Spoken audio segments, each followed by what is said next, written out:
A little bit of background, and then we can maybe talk about political donations in general. There was reporting a couple of months ago about Christopher Harborne.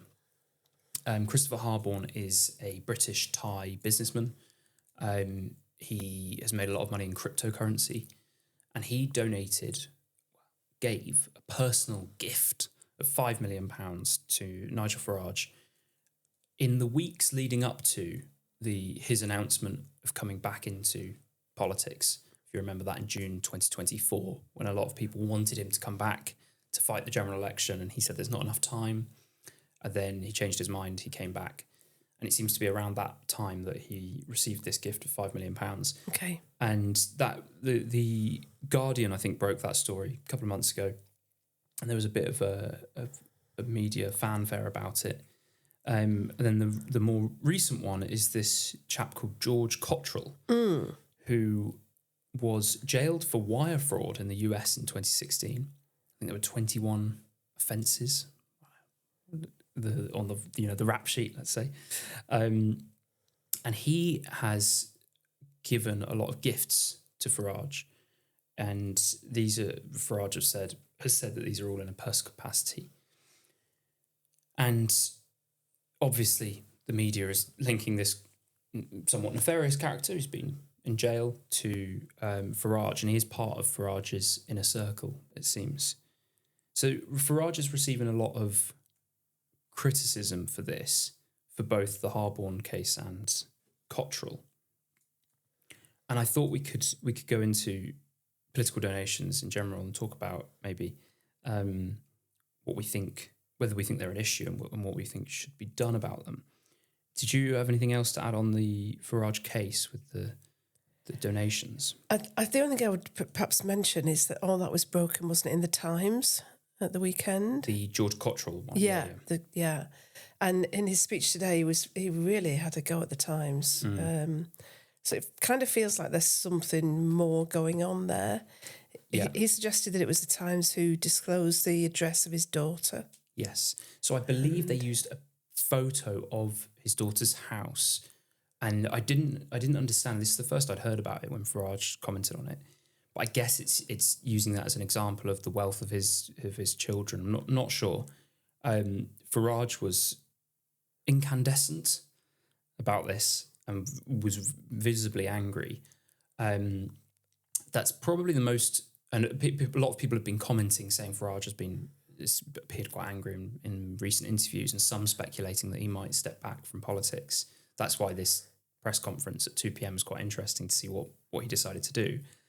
I did think it was interesting that that was probably the most human that I've seen him, because even though I found him quite distasteful in that press conference, that was the moment that I sort of thought, oh yeah, actually, we don't want. And he said, my daughter has no intentions for public office, has no desire to be in the public eye. I've never used her, in photo shoots or anything like that. I've always kept her separate. And I think we do, if we want politicians of talent, we have to encourage people to stand without the fear that their family might get dragged into it. I agree. Now, there will be, and this is often the similar arguments get brought up when people question the media's right to scrutinise politicians about, is there a line that they can go too far? And Farage referenced the Leveson inquiry. Yes, he did. And I thought it was interesting because that was if you look at when people talk about populism, and we did that episode with Frank Ferretti. We did. 2 weeks ago, which is really interesting, him talking about this. There is an element of populism where the populists go after the media, and people are concerned that, particularly with Trump in America, but you see this in a lot of countries where people accuse the politicians of trying to censor the media and silence them. And there is a difficult balance, and there is a certain level of ethics, I think, required within journalism to make sure you don't step over that line. I wanted to reference something that Farage said in that press conference, which I thought was interesting when talking about these donations.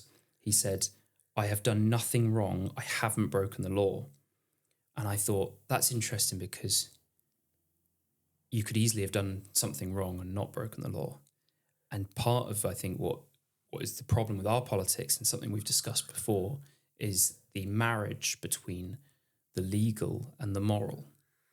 And in the past, I think before, let's say, 20th century, the moral was in the purely religious realm. And as mainline religions sort of ebbed, people tied their morals to the law. And you hear, I think this happens a lot, but to me, I'm saying that it doesn't matter if we're not questioning necessarily whether it was legal or illegal. That is important, and that needs to be cleared up. But we're also questioning, is this right? Should our politicians be receiving millions of pounds in donations just before they run for office? Quite, yes, yeah.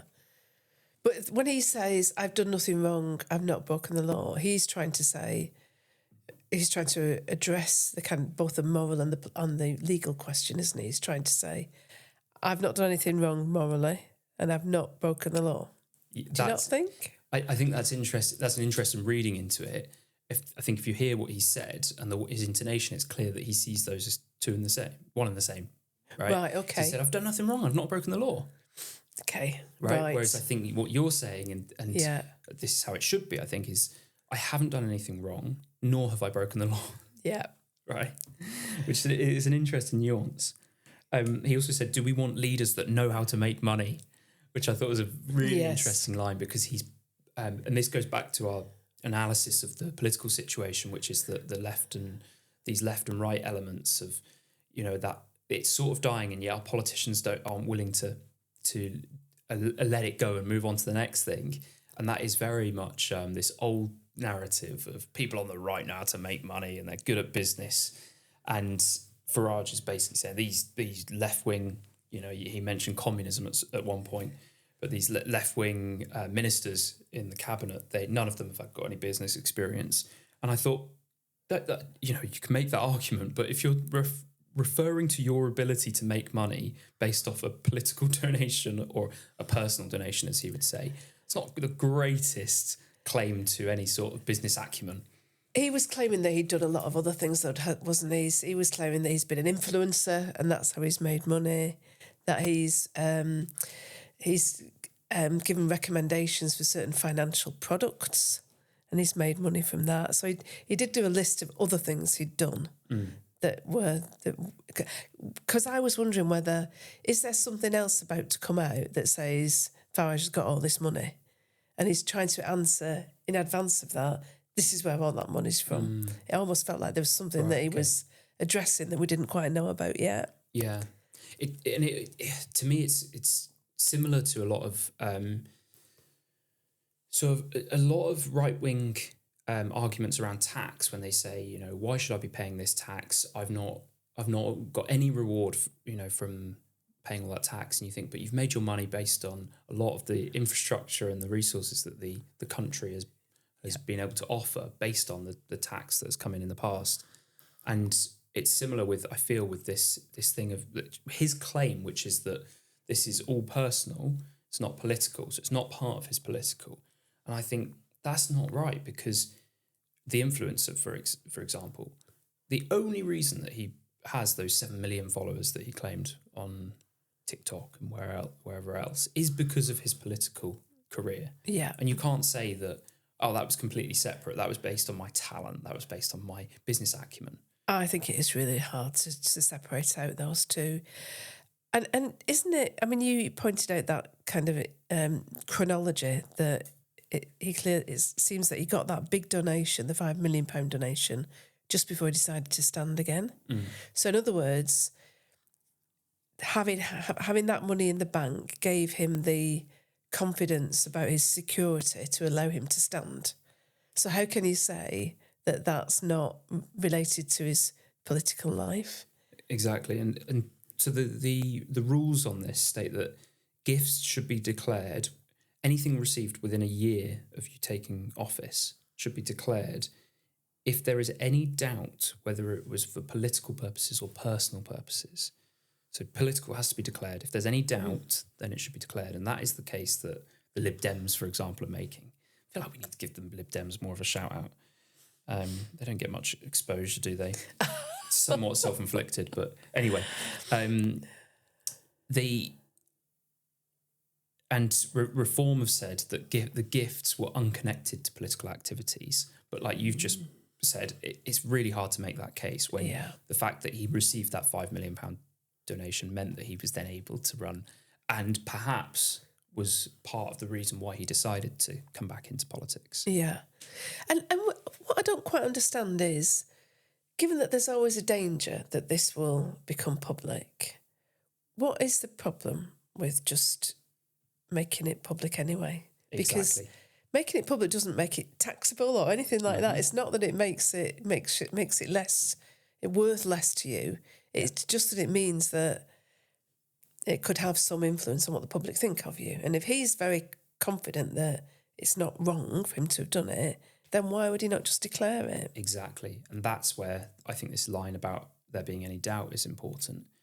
If you've received £5 million, £5 million, this isn't like, a couple of £100 that someone gives you and you think, oh, I didn't even consider that was related to my political activities. Yeah. Someone gives you £5 million just before you become leader of a political party that you were involved in setting up, and you think there's no doubt about needing to declare it or not. I think that's, Because he actually referred to it, didn't he, as a lottery win? Yes. I had what was akin to a lottery win, he said. And Christopher Harborne, we can come back to George Cockrell, but Christopher Harborne, who was responsible for that £5 million gift, he gave Reform £9 million in a one-time donation last year. He's also donated to the Conservative Party and others, and it was the largest ever political donation in the UK, £9 million. He also donated, I believe, £1 million to Boris Johnson after he resigned as Prime Minister towards his private office, which, brings up all sorts of questions about the integrity of politicians if they know that once they leave office, they're receiving lots and lots of money. We've I think talked before about the speaking gigs that they have, and Boris Johnson did the circuit. But I think this really throws into repute. Is that the word? Disrepute. Yeah. The integrity of our politicians. And I think it's a real problem. And you and I are both passionate about renewing our democracy. And I think what's integral to that is money. Because whilst the most important aspect of democracy is one vote for each person, and there is incredibly equal, not everybody has the same amount of money. And it means that people have more influence if they are able to donate a lot of money. I'll quickly run down the list of political donations for the first quarter of 2026. Okay, well, as, it's highly requested. So in 2026, first quarter, who received the most amount of money in donations? Labour Party? Reform, £9.2 million. Oh, because they got the 9 million. That was from last year. This is separate. Oh, I believe. Okay. And the Conservatives were second with £4.2 million. Labour, £4 million. Lib Dems, £2.2 million. The Cooperative Party, a party that perhaps some listeners may not have even heard of, because they have this... It's the Labour Party, really. Pact or whatever it is. Yeah. They're just embedded within the Labour Party. So a lot of Labour MPs are Labour and Co-op MPs. Yeah, Andy Burnham is. Right, yeah, quite right, yeah. £439,000. The Greens, £163,000. The Open Party, £129,000. Never heard of them. Open Party? Yeah, I Googled them a couple of weeks ago because of this. Don't know much about them. And I'm not including any parties that are only operating in Scotland, Wales, or Northern Ireland. Okay. Advance, £28,000. Reclaim, £20,000. And the SDP, of which we are both members. Full disclosure, £15,000. Okay. Restore on here, which, and I'm not sure why. I don't know if they are, if they will, because they established as a political party during the first quarter, perhaps they don't have to announce until the second quarter, the donations. Don't know, but we will we'll bring news about that when we find out. So just say that, what period was that again? That was the first quarter of 2026. Okay. Wow. So those are all big numbers, aren't they? Big numbers. And what's most noteworthy about that is that the Greens received so little money, £163,000. And they say that they have very strong ethical guidelines on receiving donations. They have a page about it on their website. Okay. And full credit to them. Yeah. And the Green Party membership is more expensive than that of Reform, for example. Okay. So they get money from their members and from their subs. Yeah. Would you? What's the solution to all this? So I would say there's a real problem, isn't there? That people that are bankrolled by people who you can't help but think they're going to do a favour to. So, you have big businesses giving money to the Tories or the Labour Party or anybody, and you can't help but think that that's not given for nothing. So, should we ban those kind of donations? Well, just think about the developers that have given money to the Conservative Party over the years. And then when we see that the Conservative Party are so hesitant to build any new homes, and we talked about that enforced scarcity of housing, which drives house prices up, you start to think, well, maybe there is a bit of influence here. And I think the better way of thinking about it is, rather than did Christopher Harborne have any influence on Reform, is to say, why on earth would you donate £9 million to a political party without any influence? Why would you do that? It's so hard to even comprehend somebody giving that amount of money and saying, no, but I don't want to say anything that you should do with it. Even like at my church, for example, we get donations and the people have said, I want you to use the money for this. So it's restricted funds. You have to use the money for a certain thing. Getting a new boiler, for example. Okay, always handy. And so rather than sort of nibbling around the edges and trying to stop people from having influence, you asked about solutions. I think there are solutions that can stop this being a problem from the outset. I want to just, before I go into those, just say three things that the government is doing in the wake of the George Cottrell news. They've announced, this is Darren Jones, who was, I don't know if he is still the chief secretary. He was chief secretary to the Treasury. Then he became the new position of the secretary to the Prime Minister's office. Or, do you remember that? Yes. It was a new position they created. I suppose he still is that until Keir Starmer fully steps down. Yeah. He said that there are three things that they're going to add into the new bill, which I think is the Representation of the People's Bill, and they're going to add them in as amendments because that's already going through Parliament. There are three things: £100,000 cap on people donating if they've only been in the UK for less than a year. So this is to get rid of the potential for foreign money influencing British politics. Okay. And I think on the more establishment end, this is like the Lib Dems being concerned about Elon Musk, for example. Okay, He's donated quite a bit of money to Restore. But George Cottrell is British, isn't he? Yeah. The second thing is that they have announced new checks to assess whether companies are legitimate, and they're doing that by seeing whether they're making a profit, right? Okay. This is supposedly to deter people just setting up a company so that they can fund a political party and not have scrutiny on them. Yeah. And the third thing is to require all candidates in an election to disclose donations. And you and I know about this intimately from all the elections we've stood in. I think this is, rather than only in your period of election, you have to disclose anything that's come before, I think. But bless you. Sorry. Couldn't really tell that. And of these then, I think it's a classic example of sort of the Labour government doing a bit, but not really enough, and not willing to do something really quite radical with this. £100,000 cap on people donating if they've been in the UK less than a year. Why don't you say you can't? You've got to be able to vote in an election if you want to donate money to a political party. I think that's really reasonable. Yeah. And therefore you've got to be a political subject. Yeah. You've got to be a British citizen. I'm a bit concerned about the requiring all candidates to disclose donations. One of the things I like is the fact that we as more minor candidates in the elections we've stood in, we don't have a massive amount of scrutiny and we're not spending much money. No. But it is really challenging actually as a political candidate to do all of the forms and to make sure, and we're always nervous about getting it right. And I think I worry if you're just constantly increasing work that needs to be done, that is unfairly, that's disproportionately affecting those from smaller parties and raising those barriers to entry, of which there already are quite significant, hurdles for a smaller party to. If you've got a big back office to do your the work for you, it's obviously easier, isn't it? I met, I stood in the council election, and I met my councillor who won in that election at a volunteer event. And I said to her, "Oh, today is the day you got to get your election expenses in." I said, "Have you done all yours?"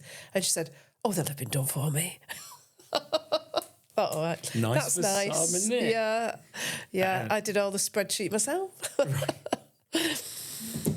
Right. So my ideas. Okay, solutions. I think this comes back to, and I think you have to reduce everything, and particularly when we're in this pre-political time, as you've called it, where we need to re-establish our ideas about democracy. We need to think about who we want to have influence, and do we want businesses to have influence? Do we want rich people to have influence? I want ordinary people to have influence. And by ordinary people, I mean all people, right? But people on an individual level. And that means I think you could make the case to say, we're not going to allow donations from businesses. A donation has to come from a person. And like we just said a second ago, from a political subject. Yeah. I think that goes for donations from trade unions as well. I think it's unfair that a trade union donates money to a political party when its members might disagree with that and might say, and there is definitely a lot more accountability with trade union donations than there is with businesses. But I think why not allow their members to decide for themselves who they're going to donate money to?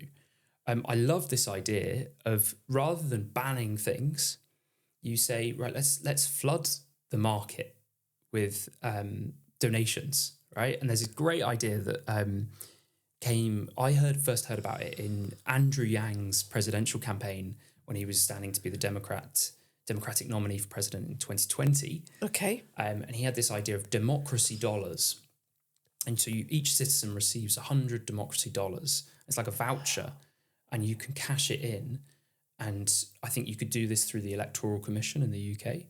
And you cash it in and say, I want you to send £60 to the Green Party, for example. I should say the Social Democratic Party. Okay? Yes. If you get democracy pounds, send them to the SDP. Yeah. We are biased in this. But that's a great way of making these massive donations a bit redundant, because you're increasing people power and you're giving people more of a chance to have a say in democracy.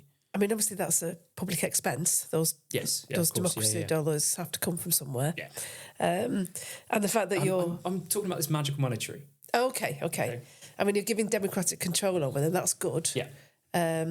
But I just worry. The kind of idea that you have state funding of political parties feels to me a little bit odd, because I just think you could never imagine the state funding the AFD, for example, could you? Right, so they have and I don't know too much about this, but I know that in many European countries they have public funding of political parties at a level that it's hard for us to imagine, because there is public funding of political parties in the UK, which few people know about, and it's based off your electoral performance and such. And some people would argue for increased public funding for our political parties to decrease the influence of these big donors.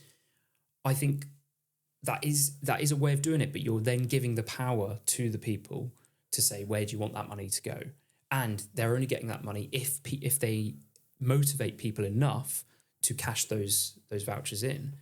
Yeah, that is a voucher that I would have £100 democracy pounds if I don't use it. The money isn't required if I don't use it. Okay, so you need to have some kind of political appeal to get people to do that. Yeah, I would just be worried about things like people, like they go around collecting votes. People go around collecting democracy dollars. Am I being very cynical? Right. I mean, quite rightly cynical. But then isn't that interesting that when we start to think of it like that, we immediately come up with concerns about people going around to people's houses to get the money. And we're not concerned about that with all these rich businessmen in the city. That's true, yeah. Business people. Business people. Strictly. But I'm just mimicking Farage. Yeah. He said, all these men that have gone out and earned their money. He did, yeah. Well, yes, okay. So is there any alternative solution to state funding? I mean, is there not an argument that just says you get rid of all that business funding, you don't allow businesses to donate. Individuals, as you say, people who are entitled to vote can donate, but that's the only level of donation that's allowed. And, what would that do? So what do people spend their campaign money on? They spend it on things like adverts and leaflets and all that kind of thing. I mean, would we miss any of that if it all went? I think that's a very good question. Not sure. And I think that's a good place to start is, okay, it's got to be individual donors. Yeah. It would still mean that the same people would get the big bucks though, wouldn't it? So, for example, if you look at the way that the trade unions fund the Labour Party, historically that would have been individual trade union members who would always have voted Labour, giving a donation to the Labour Party via their trade union. It's not it's still them giving it, really, because they have to decide to pay the political levy. And it's the fact that they wouldn't necessarily vote for the Labour Party anymore that kind of makes that not work anymore. But it still feels that was a way that ordinary people could give, whereas if you just say people can only give directly, it will still be the rich business elites who will be funding the same parties, won't it? But why can't those ordinary people just give directly to the political parties? They can, but they wouldn't, would they? Well, but isn't that like the arguments to say, but people wouldn't go and vote? It's the thing we don't. Yeah. It's thinking less of people. And I sort of tend to believe in people and think and create the need for it, and to say, these political parties need your money in order to further the arguments that you agree with.